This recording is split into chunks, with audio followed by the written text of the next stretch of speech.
జై శ్రీరామ్. నేను మీ వెనిరేజిటీ ఛానల్కి స్వాగతం. ఈరోజు మనం కార్తీక పురాణంలో 29వ అధ్యాయం కేదారేశ్వర వ్రతం గురించి తెలుసుకోబోతున్నాం. జనక మహారాజా, కార్తీక వ్రతంలో కేదారేశ్వర వ్రతం పుణ్యప్రదమైనటువంటి వ్రతము, పరమేశ్వరుని అత్యంత ప్రీతిదాయకమైనటువంటి వ్రతము. బాలాశంకరుడైన ఆ పరమేశ్వరుడు ఈ వ్రతం ద్వారా తన కరుణా కటాక్షం వలన అపారమైన సిరి సంపదలను సకల శుభాలను ప్రసాదిస్తాడు. స్వామిని ఆరాధించే మనసులో గల కోరికలను ఆయనకు నివేదిస్తే తప్పక నెరవేరుతాయి. మొదట పార్వతీదేవి వ్రతాన్ని ఆచరించడం వలన శివుని శరీరంలో ఒక భాగాన్ని పొందింది. అర్ధనారీశ్వరి అయింది. ప్రమదగణాలు కైవార నీరాజనాలను అందుకోగలిగింది. అది ఏ విధంగా అంటే, మహేశ్వరుడు పార్వతిని వివాహమాడి కైలాసానికి వచ్చాడు. సుర, గరుడ, కిన్నెర గణాలు, నారద తంబురులు, యక్షుల గంధర్వాదులు, ప్రమదగణాలు అందరూ కలిసి స్వాగతం పలికారు. ఘృతీచి, తిలోత్తమ, ఊర్వశి, రంభ మొదలైన వారంతా చూడచక్కగా నృత్యం చేశారు. నారద తంబురాదులు వారి అపూర్వ గానంతో పరమేశ్వరుణ్ణి కీర్తించారు. అక్కడకు చేరుకున్న వారిలో ఏ ఒక్కరూ పరమేశ్వరునికి నమస్కరించలేదు. భృంగి బాగా ఆలోచించి అపూర్వమైనటువంటి రీతిలో వినోదప్రధానంగా నాట్యం చేశారు. అక్కడ ఉన్నవారంతా ఆనందపరవశులయ్యారు. పరమేశ్వరుడు తన వద్దనే ఉన్న పార్వతిని వదిలిపెట్టి లేచి వెళ్ళి భృంగిని వెన్ను తట్టి మరీ మెచ్చుకున్నాడు. అదే సమయంలో అక్కడి వారంతా శివుడికి నమస్కారాలు చేశారు. తనను ఒక్కదాన్నే వెలివేసినట్టు వదిలిపెట్టేయడము, అంతా శివుని చుట్టూ చేరడము పార్వతి మనస్సుకు కష్టం కలిగింది. అసలు దీనికంతటికీ కారణం ఏమిటని పార్వతీదేవి శివుణ్ణి ప్రశ్నించింది. దేవి, పరమార్థాన్ని ఆశించే భక్తులకు నీ వలన ఏమీ ప్రయోజనం లేదని ఆ విధంగా చేశారు అని చెప్పాడు పరమేశ్వరుడు పార్వతికి. పరమేశ్వరుడికి ఇల్లాలనైనానని ఆలోచించకుండా తన అయోగ్యతను తెలియజేసే దుస్థితిని ఏ విధంగానైనా సరే తొలగించుకోవాలని అనుకున్నది పార్వతి. అడవులకు వెళ్ళి తపస్సు ప్రారంభించింది. కొంతకాలం గడిచాక సిద్ధుడి రూపంలో శివుడు ఆ వైపుగా వచ్చాడు. కోరిక పట్ల వ్యామోహంతో ఏకాగ్రత సాధించలేకుండా నువ్వు ఎంతకాలం తపస్సు చేసినా ఏమీ ప్రయోజనం పొందలేవు. ఇది కార్తీక మాసము. బాలాశంకరుడైన ఈశ్వరుడు కేదారేశ్వరుని పేరుతో భక్తులను ఉద్ధరిస్తున్నాడు. దీనిని కేదారేశ్వర వ్రతం అంటారు. ఈ వ్రతం చేసేవాళ్ళు నిష్ఠతో భక్తితో స్వామిని ఆరాధిస్తే తమ కోరికలు విన్నవించుకుంటే అవి నెరవేరుతాయి. ప్రతిష్ట, ప్రగతి కూడా సిద్ధిస్తాయి అని చెప్పాడు. అంతర్ధానమయ్యాడు. సిద్ధుడు చెప్పిన ప్రకారంగా పార్వతి తన కోరికను పరమేశ్వరునికి నివేదించుకుంటూ కేదార వ్రతమును చేసి శివునిలో సగ శరీరాన్ని పొందింది. పరమేశ్వరుని అర్ధాంగిగా అయ్యింది. దీనినే కేదారేశ్వర వ్రతము, కార్తీక నోము అంటారు. ఈ కార్తీక మాసంలో 4 సోమవారాల్లో 3వ సోమవారం కార్తీక పూర్ణిమ ప్రసిద్ధమైనటువంటి సిద్ధిప్రదకమైనవి. మహారాజా, ఈ వ్రతము ఆచరించి సంపన్నమైన ఒక కుటుంబం కథను చెప్తాను విను. పూర్వకాలంలో వారణాసిలో ఒక నిరుపేద వర్తకుడు ఉండేవాడు. అతనికి 2 కుమార్తెలు, ఒక కుమారుడు చిన్నవాడు. పెద్ద కుమార్తె భగీరథి, చిన్న కుమార్తె భాగ్యవతి. కుమారుడు భగీరథుడు ఆ వైశ్య దంపతులు తమ సంతానంతో వృద్ధి కలవడమే దర్భంగా బ్రతుకుతూ ఉండేవారు. ఆడపిల్లలిద్దరూ అడవికి వెళ్ళి కట్టెలు ఏరుకొని వచ్చి వాటిని గ్రామంలో అమ్మి ధనం తీసుకుని వచ్చేవాళ్ళు. ఆ కుటుంబం ఆ ధనంతోనే జీవితం సాగిస్తూ ఉండేది. భగీరథి భాగ్యవతులు కట్టెలు ఏరుకోవడానికి అడవికి వెళ్ళి వస్తూ దారిలో ఒక మర్రి చెట్టు నీడలో జరుగుతున్నటువంటి కేదారేశ్వర వ్రతాన్ని చూశారు.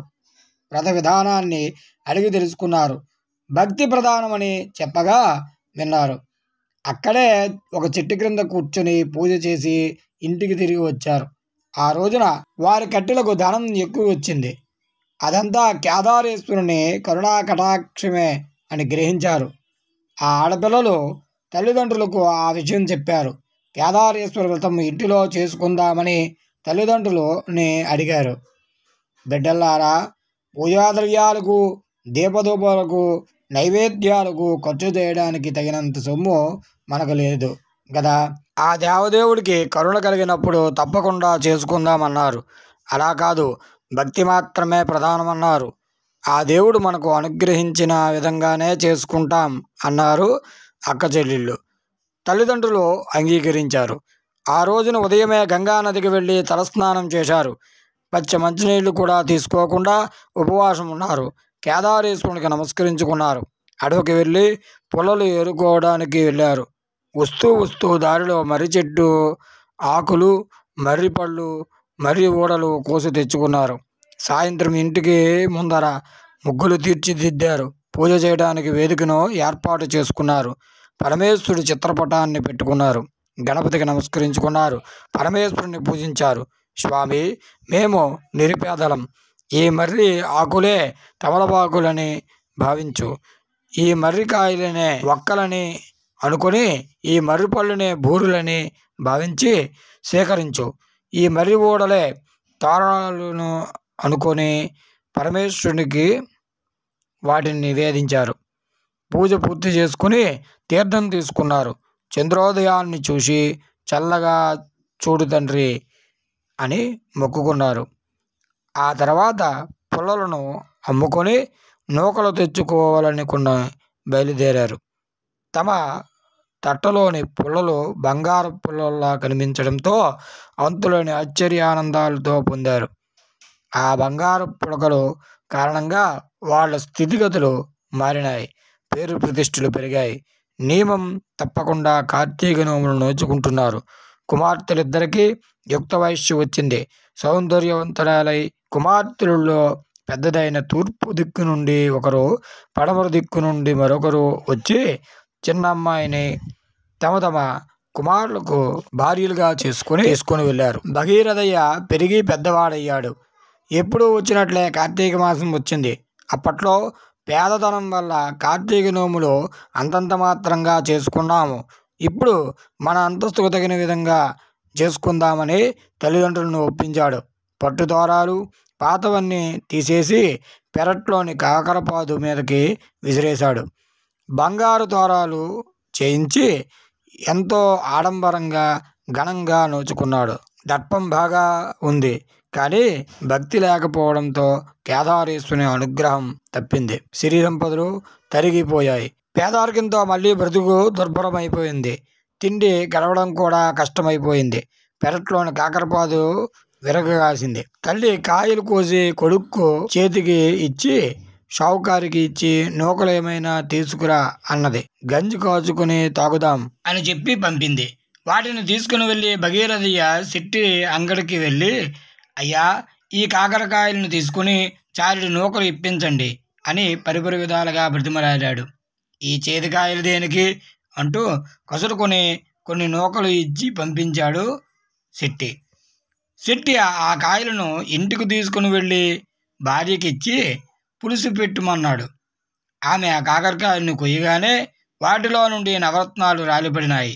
ఈ ఆశ్చర్యానికి సిట్టి మురిసిపోయాడు. ఆ మర్నాడు మళ్ళీ భగీరథయ్య కాకరకాయలను పట్టుకుని నూకలకి వచ్చాడు. అప్పుడు సిట్టి, అబ్బాయి, నిన్న నువ్వు ఇచ్చిన కాకరకాయలు చాలా బాగున్నాయి. నీకు ఎక్కడివి అని అడిగాడు. మా పెరటిలోని చెట్టుకి కాసాయి అని చెప్పాడు. ఆ కాయలను రోజు నాకే తెచ్చిపెట్టు అన్నాడు సిట్టి. బియ్యం కొలిచి ఇచ్చాడు. కుర్రవాడు చాలా ఆనందించాడు. ఆ ప్రకారము చెట్టునున్న కాయలన్నిటినీ ఆ సిట్టికే అమ్మాడు. పాదుకు ఉన్న కాయలన్నీ అయిపోయినాయి. మళ్ళీ కథ మామూలే. ఆకలి బాధ వాళ్ళని కష్టపెడుతుంది. వాళ్ళకి ఏమి చెయ్యాలో పాలుపోవడం లేదు. తల్లి బాగా ఆలోచించింది. కుమారుణ్ణి పెద్ద అమ్మాయి ఇంటికి పంపించింది. తమ పరిస్థితులను వివరంగా చెప్పి ఏమైనా సాయం అడిగి తీసుకుని రమ్మనమని చెప్పింది. భగీరథయ్య కాలినడకతో బయలుదేరాడు. పెద్దక్క ఇంటికి చేరుకున్నాడు. బికారులాగున్న అతన్ని ఆ ఇంటి నౌకర్లు లోపలికి రానివ్వలేదు. మేడ మీద తల ఆరబెట్టుకుంటున్నటువంటి భగీరథమ్మ వచ్చి తమ్ముడిని లోపలికి తీసుకుని వెళ్ళింది. తమ్ముడి ద్వారా వాళ్ళ దీనస్థితిని తెలుసుకుంది. ఒక గుమ్మడికాయలను లోపల తొలిపించి దాని నిండా వరహాలు పోసి ముచ్చుకు పెట్టి బిగించి దానిని తమ్ముడికి ఇచ్చి, దీన్ని తీసుకుని ఇంటికి వెళ్ళి దీనిని అమ్మకి ఇవ్వు అని చెప్పి పంపించింది. ఏదో సాయం చేస్తుందనుకుంటే ఈ గుమ్మడికాయ ఇచ్చింది అని బాధపడుతూ బయలుదేరాడు. దారిలో ఒక గ్రద్ద గుమ్మడికాయను తనుక్కుపోయింది. దీనిని అమ్ముకొని ఒక పూటన్నా గడుపుకోవచ్చునని అనుకుంటే గ్రద్ద కాస్త దాన్ని తన్నుకుపోయింది. అని బాధపడుతూ ముందు వెళ్ళలేక చిన్నక్క గారింటికి వెళ్ళాడు. కాలినడక వస్తున్నటువంటి తమ్ముడిని చూసి వడివడిగా మేడ దిగి వచ్చిన తమ్ముడిని ఇంటిలోకి తీసుకుని వెళ్ళింది. యోగక్షేమాలను అడిగి తెలుసుకుంది. భగీరథుడు పెద్దక్క ఇంటికి వెళ్ళడం, ఆమె గుమ్మడికాయ ఇవ్వడం, దానిని సరిపెట్టుకుందామని వెళుతుంటే గ్రద్ద దాన్ని కూడా తండుకుపోవడం మొదలైన వాటిని వివరంగా చెప్పాడు. చెప్పినదంతా విన్న చిన్నక్క బాగా ఆలోచించి కాలుజోడులో మాణిక్యాలు పోసి కుట్టించి వాటిని తమ్ముడికి ఇచ్చి వీటిని ఇంటికి వెళ్ళే వరకు ఎక్కడా విప్పొద్దు, విడిచిపెట్టొద్దని చెప్పింది. ఈ అక్క కూడా పెద్ద అక్కలాగానే ఒత్తి చేతులతో పంపుతోంది అనుకుని బాధపడ్డాడు. అక్కగారిచ్చిన చద్ది మూటను దారిలో మధ్యలో చెరువు దగ్గర ఆగి చెప్పులు ఇప్పొద్దు అనడంతో కాళ్ళు కడుక్కోవడానికి చెప్పులతోనే నీటిలోకి దిగాడు. ఆ ఊపిలో చెప్పులు కూరుకుపోయాయి. ఎంత వెతికినా దొరకలేదు. జరిగిన దానికి మిక్కిలి కుమిలిపోయాడు. భగీరథయ్య తిరిగి పెద్దక్క ఇంటికి వెళ్ళాడు. ఏమిటి తమ్ముడు, నేను ఇచ్చిన గుమ్మడికాయ అమ్మకి ఇచ్చావా అని అడిగింది. ఇచ్చాను, అమ్మ చాలా బాగా పండింది అన్నాడు. నన్ను బుకాయించుకో, అసలు గుమ్మడికాయ ఏం చేసావు అంటూ నిలదీసింది. జరిగిందంతా చెప్పాడు. ఎందుకు వీళ్ళకి దుస్థితి అని దుఃఖించింది. కార్తీక మాసం వచ్చింది. కార్తీక నోము సన్నాహం చేసుకుంటూ తమ్ముణ్ణి, కార్తీక నోమును ప్రతి ఏటా చేస్తున్నావరా అని అడిగింది. స్వామివారు నోము చాలా బాగా బంగారు తోరణాలతో, వెండి తమలపాకులతో, ముత్యాల సున్నముతో, ఓహో చాలా వైభవంగా చేశాం అన్నాడు. ఆ తర్వాత ఏమైంది అని ప్రశ్నించింది. అక్కకి తమ్ముడు జరిగిందంతా చెప్పాడు. కేదారీశ్వరుని దయను కోల్పోయినందువలనే వీళ్ళకి దుస్థితి అని గ్రహించింది. తమ్ముడి చేత కార్తీక పూజలు చేయించి తమ్ముడికి కొంత డబ్బు ఇచ్చి పంపించింది. తమ్ముడు ఆడంబరాలకు పోయి స్వామి కరుణకు దూరమయ్యారు. కుటుంబ సాంప్రదాయానుసారం ఈ వ్రతం చేయాలి. అమ్మకు చెప్పు, నోములు చేయమను హెచ్చరించింది. ఆమె మాటల ప్రకారం తల్లిదండ్రులకు కార్తీక నోము గురించి చెప్పి తాము ఇదివరకు ఎలా చేసుకునేవారో ఆ ప్రకారమే కార్తీక వ్రతం చేసేవారు. ఆ కరుణామయుని దయవలన పూర్వ సంపదలను లభించాయి. జీవితాంతం ప్రశాంతంగా గడిచింది. భగవంతుని పూజలో భక్తికే ప్రాధాన్యం, ఆడంబరాలకు కాదు. వైభవాలు మోజులో, భగవదారాధనలో భక్తిని కోల్పోకూడదని వీరి వృత్తాంతము మనకి సూచిస్తూ ఉన్నది. 29వ అధ్యాయం సంపూర్ణం. ఈ వీడియో కానీ మీకు నచ్చినట్లయితే లైక్ చేయండి, షేర్ చేయండి. మరిన్ని వీడియోల కోసం సబ్స్క్రైబ్ చేయండి. శుభం. జై హింద్.